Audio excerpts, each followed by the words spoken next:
definitely made a lot of money off of cheap labor through these past years, and especially in 2018, gave them $1 raise. Like, come on now. Like, this is why we need to understand and challenge these millionaires and billionaires to see why they're just giving these low wages to these employees that can't really benefit them, but it benefits them at the top so much more, which I am for small business, big businesses. I'm for everybody, honestly. I want to see everyone win, but I understand in the real world, welcome to my channel. And today we're going to talk about the East Gulf Coast port strikes in a sense. And I know this thing's been going on for a couple of days now, but I know it's been solved. So I'm just trying to catch up on what really happened with the but the port and the union strikes and all that.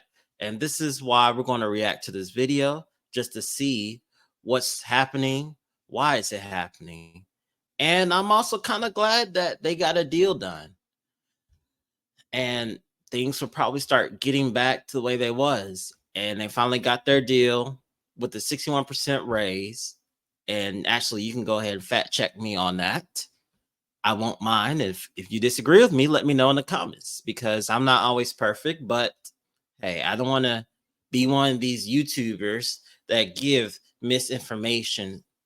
So when someone tells you the truth and look at the research, you'll say, oh, okay, that's what it really is. And this is why it's always important to do your research and understand that it's okay if you mess up. It's okay that you mess things up, because no one's perfect, and that is okay. Let's get to the video. A absolute plethora of material coming out. And what Daggett is really focusing on here is that he is willing to walk out with the ILA. I want to go back to Harold Daggett and talk about one last statement he gives. That statement I gave you in the beginning was the end of it, but I want to give you his full statement here. But today's world, it's changing into the future. They're not making millions no more. They're making billions, and they're spending it. Right. Which the last strike from 1977, I believe. Yeah, they definitely made a lot of money off of cheap labor through these past years, and especially in 2018, gave them $1 raise. Like, come on now. Like, this is why we need to understand and challenge these millionaires and billionaires to see why they're just giving these low wages to these employees that can't really benefit them, but it benefits them at the top so much more, which I am for small business, big businesses. I'm for everybody, honestly. I want to see everyone win, but I understand in the real world, everyone can't win. So I get it. Yeah, they've been making a lot of money off of these low wages for years, and something needs to be done. Fast as they make it. I want a piece of that for my men, because when they made their most money was during COVID, when my men had to go to work on those piers. Yes, when they inflate the prices of everything, and that's how they do it. Is do it by greed, and it's honestly, which is unnecessary. They don't have to inflate those prices. They did it because they want to benefit their pocket, and they noticed the percentage of, if we inflate it, the prices more, and shrink the product, we can get more money out of it. And it's just ridiculous, because we always look at it the other way around. We want to try to get more for the money, but they did the exact opposite.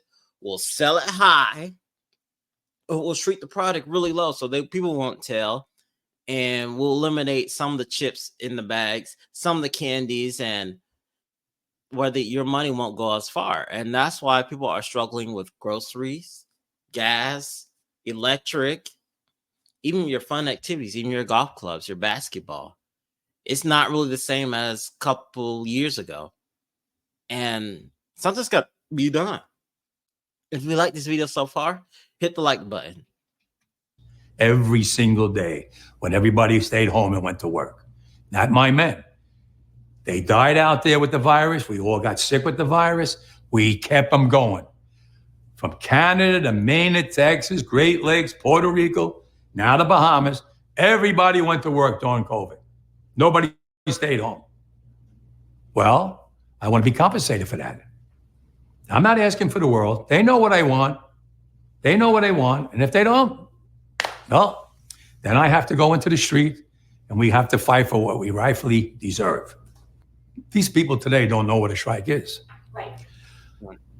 When my men hit the streets from Maine to Texas, every single port will lock down. You know what's going to happen? I'll tell you. First week, be all over the news every night, boom, boom. Second week, guys who sell cars can't sell cars because the cars ain't coming in off the ships. And I'm glad it hasn't really went to that point since they made their deal already. Ooh, that would have been really bad.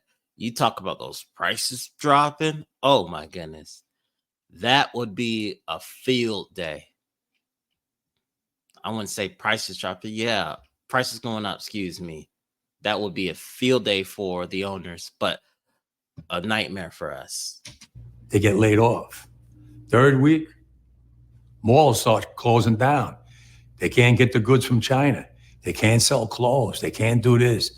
Everything in the United States comes on a ship. They go out of business. Construction workers get laid off because the materials aren't coming in. The steel's not coming in. The lumber's not coming in. They lose their job. Everybody's hating the longshoremen now because now they realize how important our jobs are. Now I have the president screaming at me.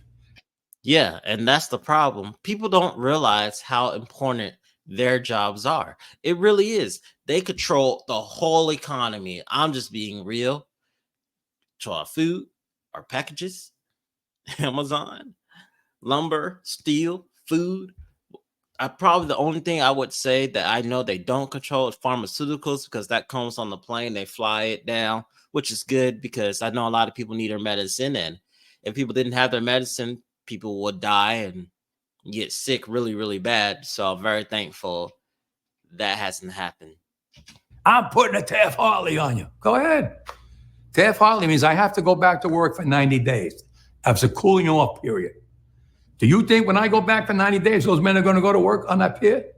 It's going to cost the company's money to pay their salaries.